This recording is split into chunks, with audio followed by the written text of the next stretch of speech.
Hey everyone, it's been a while since I have posted anything, but I am making a return, and what I want to do here is just recap all the important stuff that happened in the previous year, because 2023 was more of a year for me to really focus on story writing instead of just these kind of throwaway matches that don't lead to anything like I had before. Listen, there's been a lot of stuff that happened that I haven't really fully explained, and that hasn't really gotten to the point where it can explain itself. So I just wanted to get on here, do a quick recap, and then the next show, right after this recap, the next thing I'm going to be posting is the first match of the Redp Royal Rumble. I just want to get this storyline kind of video out of the way, because there is some storylines that will be resolved or heightened by the Royal Rumble, and the reason I have these guys here in the ring is because they are a part of one of these storylines, the storyline of the House of Black versus CM Punk. The reason that the House of Black is targeting CM Punk is because they believe that CM Punk is a weak man, and Malachi especially believes this. He believes that CM Punk doesn't bring anything to the table.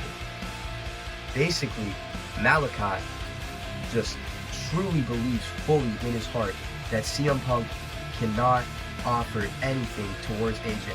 Not only does he feel she needs to be safer, he feels that the House of Black needs to have more people. He has Azrael Backlund is to show AJ Lee that CM Punk won't be able to protect her. The reason for that is Azrael has attacked AJ Lee on multiple occasions. Who has never been there to help her? That's right, CM Punk. CM Punk, though he does get attacked at the same time on a lot of these occasions, Malachi still feels that somebody who truly cares and is truly protective would be able to fight through it. Not necessarily does he feel this way truly in his heart. I don't know if he truly cares, or if he just wants AJ to be a part of this cult. He's either very caring or very manipulative. We aren't sure. We aren't sure as an audience which one of the two, but we know that it's one of these things that he is. Malachi Black does show care for the people he's around. He supports the people he's around. He supports the people that he leads. One last thing to cap off this storyline is CM Punk and Malachi Black will go at it in a steel cage match in order to prevent the buddies of Malachi, Killian Dane and Joe Gacy, and even Azrael Backlund from getting into the cage and harming him. CM Punk wants to prove that he can defend himself against Malachi, to prove not only to Malachi that he's a worthy protector, but to himself. Malachi has significantly broken CM Punk's self-esteem. He's broken him down by showing him that he is unable to protect. And we will see if that self-esteem is destroyed, or if CM Punk can prove to the world that he has what it takes. Now these guys right here are the Bullet Club. Giant faction right here. They are currently in a rivalry with, well, Adam Cole is in a rivalry, and he's actually the next one up for the RDP Championship, which will be defended at the Royal Rumble. Adam Cole is next in line for the RDP Championship, and Chris Jericho is actually in the Bullet Club because he beat Finn Balor for the Intercontinental Championship, which you can see him with right there. Finn Balor was the leader for a long time. Then he broke his arm. Pentagon snapped his arm, and he lost because of it. He lost his spot as leader. Adam Cole took over. After Adam Cole took over, Kenny Omega was announced in the position underneath leader. He was the one that went out there and got dirty, and he fought hard to prove himself. The Intercontinental Champion Finn Balor was not happy about this. He had stated his disappointment in the Bullet Club for being a longtime leader and then being kicked from that position and then being dropped even lower after he was kicked from that position. He discussed his disappointment with the club, and they said, listen, you don't need to be in this. Finn's obviously going to see the benefits and say, you know what, I'll take my position and I'll move on. He wrestles Chris Jericho for the IC Championship. He ends up injuring his knee in the match, and Chris Jericho is able to come out on top because of that. The Bullet Club appears, and when it seems like they're about to attack Chris Jericho, they turn around and attack Finn Balor and invite Chris Jericho, the new Intercontinental Champion, into the Bullet Club.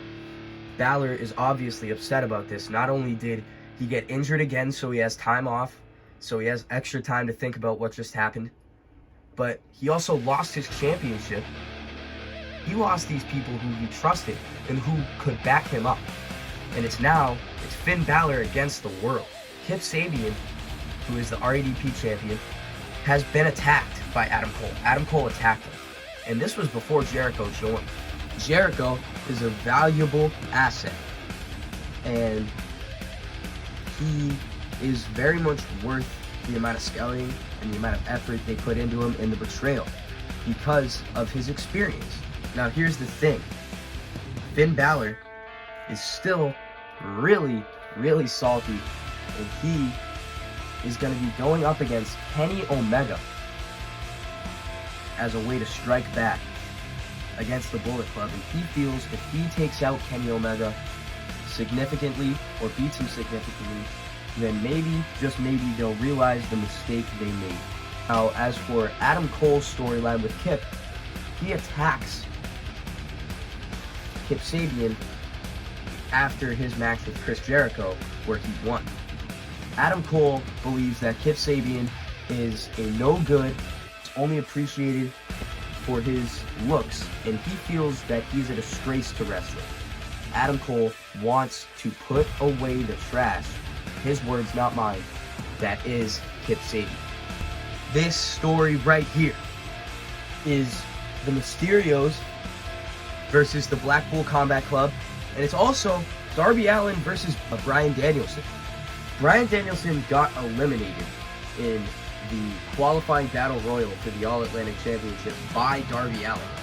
And then he attacked Darby Allin to eliminate him. Darby has not forgiven him for this. Bryan Danielson has also targeted the late uncle of Darby Allin.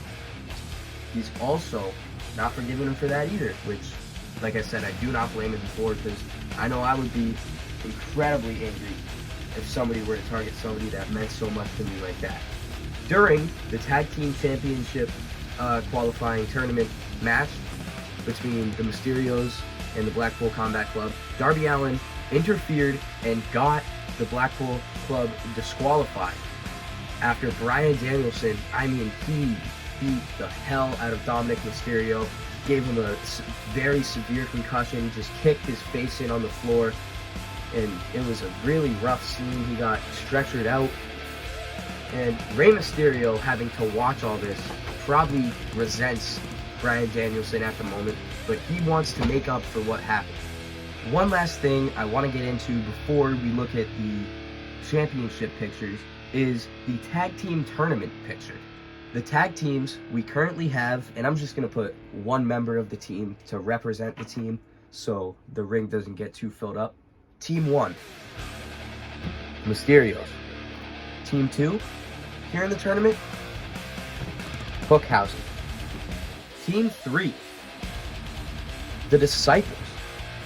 Team 4, Rated RKO. Team 5, the Best Men. The last team that made it out of the first round is the team of Ricochet and Cedric Alexander. You can't see him at all. Ricochet and Cedric Alexander. These are the head members of the 6 teams. We will start with champions that do not have defenses lined up and are currently waiting for challenges. First one being Chris Jericho with the Intercontinental Championship, Rey Mysterio with the Atlantic Championship, the Redp Championship for the Rage brand. This championship right here was held for nearly 1,000 days by Lio Rush. The current day champion is Wardlow. He beat Lio Rush, being only the second man to pin him in REDP history. And what that means for Lio is, because he's proven, is he's getting an immediate rematch, the championship match at the Royal Rumble, and that will actually kick off the Rumble. That will be the first match of the card. The next title, REDP Women's Championship. It will be defended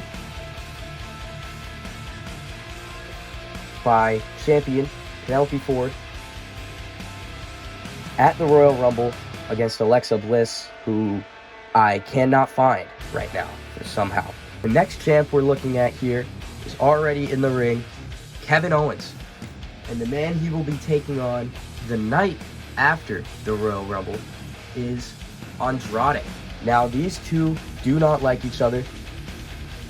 During the walkouts for the Atlantic Championship Battle Royal, the qualifying Battle Royal, Kevin Owens saw Andrade's mask on the stage, stepped on it, put it on, and then ripped it off. He rips it.